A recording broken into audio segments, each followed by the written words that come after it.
Movie की शुरुआत में एक चाइनीज साइंटिस्ट और उनकी बेटी वी को दिखाया जाता है, जहां साइंटिस्ट और उनकी बेटी के चेहरे पे एक अजीब सा बर्थ है। साइंटिस्ट उसी बर्थ को ठीक करने के लिए अपने लैब में कुछ एक्सपेरिमेंट कर रहे थे और उनकी बेटी वी एक अजीब तरह का फूल बना रही थी। यह फूल अपने आप को हील करने की ताकत रखता है। इसी खूबी की वजह से साइंटिस्ट कई बार अपने एक्सपेरिमेंट में इस फूल का उपयोग भी कर चुका है। यह बहुत रेयर फूल है और कई वर्षों के बाद एक बार खिलता है। क्योंकि वी के माँ नहीं थी, इसीलिए उनके पिता के साथ हमेशा रहती थी और वह भी पढ़ाई के साथ अपने पिता के एक्सपेरिमेंट को करीब से देखती थी। इस तरह कुछ दिनों के कड़ी मेहनत के बाद वह एक्सपेरिमेंट सफल हो जाता है। फिर साइंटिस्ट एक दिन इसी एक्सपेरिमेंट को खुद पर टेस्ट करने के लिए एक मांस का टुकड़ा केमिकल के साथ जब अपने चेहरे पर लगाया तो वह फॉर्मूला बहुत तेजी से काम करने लगा और बर्थमार्क को भरने लगा और देखते ही देखते मुंह और नाक के चमड़ी को भी जोड़ने लगा। इससे साइंटिस्ट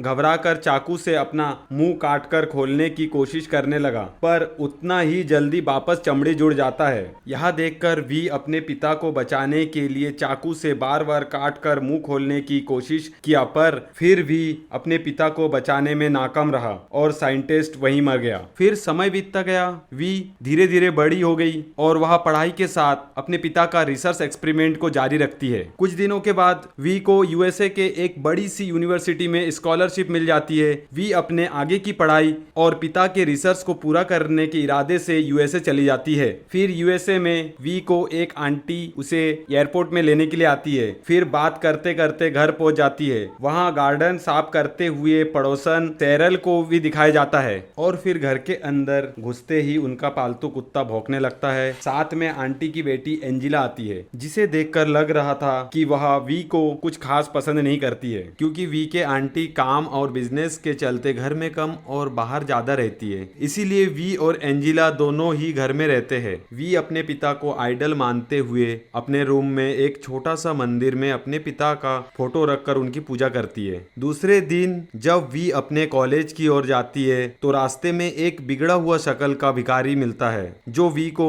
साइंस क्लास में जाने का रास्ता बताता है। इसके बाद वी क्लास में पहुंच जाती है और वहां सबको प्रोफेसर टेस्ट पेपर का रिजल्ट सुनाते हैं। वहां वी के क्लासमेट ईव मेडोज को 92 और वी को 100% नंबर मिलता है। यह देखकर पूरा क्लास चौंक जाते हैं। प्रोफेसर सभी बच्चों से बोलता है जो वी साइंस लैब में आना चाहता है वे अपना नाम बाहर बोर्ड में लिखा दे। क्योंकि वी ने अपना नाम लिखा दिया था, इसीलिए सीधा लैब में जाती है। तभी वहां अचानक प्रोफेसर लैब में पहुंच जाता है। वी अपने पिता का लिखा हुआ एक किताब दिखाते हुए बोलती है कि मेरे पिता भी एक साइंटिस्ट थे और उनके प्रोजेक्ट में मैं काम करना चाहती हूँ। तो प्रोफेसर बोलता है तुम लैब असिस्टेंट बन जाओ, मैं तुम्हारी पापा के प्रोजेक्ट में मदद कर दूंगा। ये सुनकर वी मान जाती है। इधर शाम को एंजिला अपने दोस्त ईवा और एलिस के साथ घर आती है। फिर ये लोग वी के कमरे में छानबीन करने लगते हैं। वहाँ पड़े एक्सपेरिमेंट के सामान, अजीबो गरीब चीजें और फोटो देखकर घबरा जाते हैं। इसके बाद वी घर आ जाती है। वहाँ एंजिला और उसके फ्रेंड्स के साथ दोस्ती करना चाहती थी, पर सब इग्नोर कर देते हैं। दूसरे दिन फिर देखते हैं कि एंजिला अपने दोस्तों के साथ एक पेड़ के नीचे चिल कर रहे थे। वी ये देखकर फिर से इनसे दोस्ती करने की इरादे से पास जाकर डिनर के लिए इनवाइट करती है। ये लोग ना चाहते हुए भी उसके साथ रेस्टोरेंट में जाते हैं। फिर वहाँ वी का चाइनीज तरीके से खाने के चक्कर में सब लोग छोड़कर चले जाते हैं। वी सारा खाना पैक करवाकर उसी अजीब शक्ल वाले भिखारी को दे देती है। कोई दोस्त ना होने के कारण वी उसी भिखारी से अपनी मन की बातें करते हुए बोलती है कि मेरा शक्ल में दाग होने की वजह से कोई मुझसे दोस्ती नहीं करना चाहता है। फिर वह भिखारी बोलता है कि तुम बहुत खूबसूरत हो। इसके बाद वी का मूड थोड़ा ठीक हो जाता है। तभी वहाँ प्रोफेसर आ जाता है। अपने गाड़ी से वी को घर तक छोड़ने की बात करता है। फिर दोनों घर की ओर जाने लगते हैं। प्रोफेसर वी को कल से ही उसके पिता के एक्सपेरिमेंट में साथ काम करने के लिए बोलता है। इसके बाद वी घर जाती है। वहाँ चुपके से देखती है एंजिला अपने बॉयफ्रेंड के साथ टपाटप कर रही है। प्रोफेसर और वी दोनों उस प्रोजेक्ट पर काम करने लगते हैं। इस तरह कई महीनों के काम करने के बाद भी कोई पॉजिटिव रिजल्ट नहीं मिलने के कारण प्रोफेसर इस प्रोजेक्ट को बंद करते हुए वी पर चिल्लाने लगता है। तभी वहाँ एंजिला का दोस्त एलिस वहाँ आ जाती है। लैब असिस्टेंट के लिए अपना नाम अप्लाई करना चाहती थी, इसीलिए प्रोफेसर भी मान जाता है। इसके बाद दोनों घर की की ओर जाते हैं। फिर एलिस वी के साथ कुछ दिनों से कर रहे बुरे बर्ताव के लिए माफी मांगकर दोस्ती कर लेती है। इसके बाद एलिस के नोटबुक से एक फोटो गिरता है। वी उस फोटो को उठाकर देखती है तो उसे याद आता है कि ये वही फूल है जिसका उपयोग उसके पिता अपने एक्सपेरिमेंट में करते रहते थे। इस तरह उसे समझ में आ गया था कि एक्सपेरिमेंट को पूरा करने के लिए इस फूल का होना बहुत जरूरी है। फिर उसे पता चलता है कि ये फूल एक पार्क में लगा है और वी बिना किसी देरी के रात में ही उस पार्क से फूल का एक छोटा सा टुकड़ा चोरी करके ले आती है। उसके बाद जल्दी से जल्दी ये फूल लेकर साइंस लैब में अपने पिता के प्रोजेक्ट में फिर से काम करने लगती है। दूसरी तरफ ईव मेडोज और प्रोफेसर दोनों चुपके से टपाटप करते हैं। उसी लैब में वी अपने थाई से चमड़ी काटकर फॉर्मूले के साथ चमड़ी को चिपकाती है तो चमड़ी सक्सेसफुली चिपक जाती है। ये सारी घटना प्रोफेसर एक खिड़की से छुपकर देख रहा था। इसके बाद प्रोफेसर वी के पास जाता है तो वी अपने एक्सपेरिमेंट को समझाते हुए थाई दिखाती है। ये सब देखकर ईव गलत समझकर एक फोटो ले लेती है क्योंकि ईव को लगता है वी उसकी जगह लेना चाहती है। इसके बाद ईव जलन के चलते वी को अपने साथ चलने के लिए बोलती है। फिर दोनों चले जाते हैं। वी गलती से अपने पिता की लिखी हुई नोटबुक वहीं भूल जाती है। फिर प्रोफेसर उस नोटबुक को अपने एक दोस्त से ट्रांसलेट करवाता है क्योंकि वो नोटबुक चाइनीज में लिखा था, प्रोफेसर को चाइनीज नहीं आता था। इधर ईव एंजिला को प्रोफेसर और वी का फोटो भेज देती है। उस फोटो को देखकर एंजिला गुस्से में वी का सारा सामान तोड़ फोड़ कर फेंक देती है। वी जब घर में आकर देखती है कि उसका सारा सामान टूटा पड़ा है तो वह रोने लगती है। पीछे से एंजिला अचानक से मारने लगती है। दोनों के बीच में हाथापाई होता है। एंजिला वी को नीचे गिरा देती है। वी अपने आप को बचाते हुए वहां पड़ी एक चॉपस्टिक से मारती है जो गलती से एंजिला के आंखों में घुस जाता है और वह तुरंत वहीं मर जाती है। फिर वह तुरंत घबराकर एंजिला के लाश को बाथरूम की ओर घसीट कर लेके जाती है। वहां एंजिला के फेस को काट कर निकाल लेती है। फिर अपने फेस पर एंजिला का फेस चिपका लेती है। तभी एंजिला की माँ आ जाती है। वह जल्दीबाजी में टॉवेल लपेट कर सामने आ जाती है। फिर वहां वी को एंजिला समझकर गले लगा लेती है। वी को बहुत अच्छा लगता है क्योंकि उसे कभी माँ का प्यार नहीं मिला था। फिर वी एंजिला के मोबाइल में उसकी वीडियो देखकर उसी की तरह नकल करने लगती है। उसी की तरह बोलना हंसना सीख जाती है। अगली सुबह वी एंजिला के जगह कॉलेज में जाती है। वहाँ एंजिला का बॉयफ्रेंड जॉर्ज शाम को डिनर पर जाने की बात करते हुए उसे किस करता है। अब वी एंजिला के दोस्तों के ग्रुप में भी शामिल हो गई थी। उसे सबका अटेंशन भी मिलने लगा था। साथ में एंजिला का बॉयफ्रेंड जॉर्ज का भी अटेंशन मिल रहा था, इसीलिए बहुत ज्यादा खुश थी। इसके बाद वी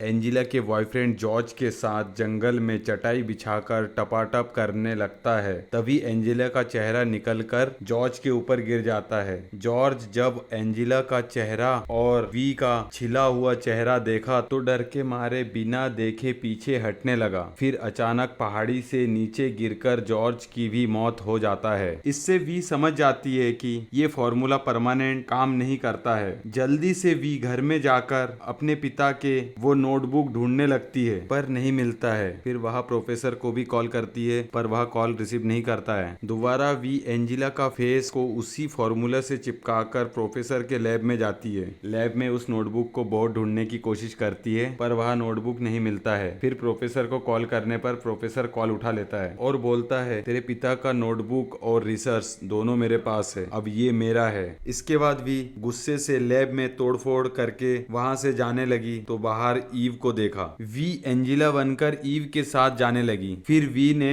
जब ईव का चेहरा देखा तो लालच में आ गई क्योंकि ईव और भी खूबसूरत थी। फिर एक रात किसी बहाने से वी ने ईव को घर में बुलाया ताकि ईव का चेहरा निकाल सके। ईव घर में आती है तो उसे एक अजीब सी बदबू महसूस होने लगता है क्योंकि एंजिला की लाश अभी भी पलंग के नीचे ही था। ईव कुछ समझ पाती तभी वी ने ईव पर हमला कर दिया। ईव जैसे तैसे टूटी दीवार के रास्ते से भागकर गार्डन में आ गई। वहां बाहर के दरवाजे में भी ताला लगा था तो वहां एक छोटा सा पानी की टंकी में डुबकी लगाती है। इधर वी उसे ढूंढ रही थी तभी पानी की टंकी से हलचल की आवाज सुनकर उसे समझ में आ गया और फिर वी ने ड्रिल मशीन से ईव के सिर पर छेद कर देती है। ईव तुरंत ही वहीं मर जाती है। फिर ईव के लाश को भी खींचकर बाथरूम में ले जाती है। फिर वी अपने चेहरे से एंजिला का चेहरा खींचकर निकालती है जिससे उससे खून भी निकलता है और उसे दर्द भी होने लगता है। साथ में कुत्ते भी जोर जोर से भौंकने लगता है। तभी पड़ोस वाली आंटी आ जाती है और बोलती है, अपने कुत्ते को चुप करवाओ नहीं तो पुलिस बुलाऊंगी।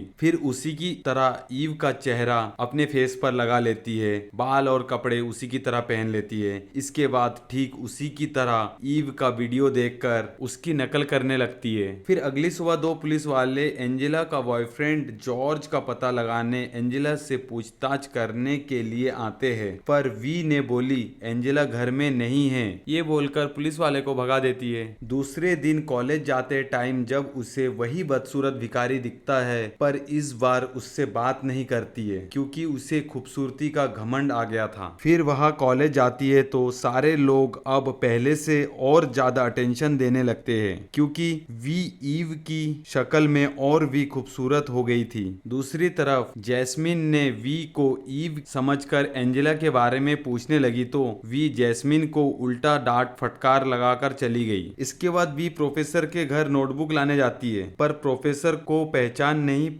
वी को पहचान नहीं पाता है। ईव समझकर उसके साथ टपाटप कर लेता है। इसके बाद वी नहा धोकर लाशों को ठिकाने लगाने के काम में लग जाती है। एक लाश को पन्नी में रैप करके उसी गार्डन वाली पानी की टंकी में छुपा देती है। तभी कुत्ते भौंकने की आवाज सुनकर पड़ोस वाली आंटी फिर से आ जाती है। वी पहले की तरह से उल्टा सीधा झूठ बोलकर भगा देती है, पर इस बार ईव बनकर। इसके बाद वी ने यूनिवर्सिटी वालों को मैसेज में बता दिया कि प्रोफेसर का अफेयर चल रहा है अपने ही स्टूडेंट के साथ, जिस कारण से प्रोफेसर को यूनिवर्सिटी से निकाल दिया जाता है। पर प्रोफेसर अपने घर में अभी भी प्रोजेक्ट पर काम जारी रखता है। कुछ दिनों के मेहनत के बाद प्रोफेसर भी सक्सेस हो जाता है। दो अलग अलग मांस के टुकड़े को जोड़ देता है। इस बात को सेलिब्रेट करने के लिए ईव को फोन करके अपने घर बुलाता है। वी ईव के शक्ल में प्रोफेसर के घर जाती है और वहां से वो केमिकल चुराकर घर आ जाती है। तभी प्रोफेसर जब अलमारी चेक करता है तो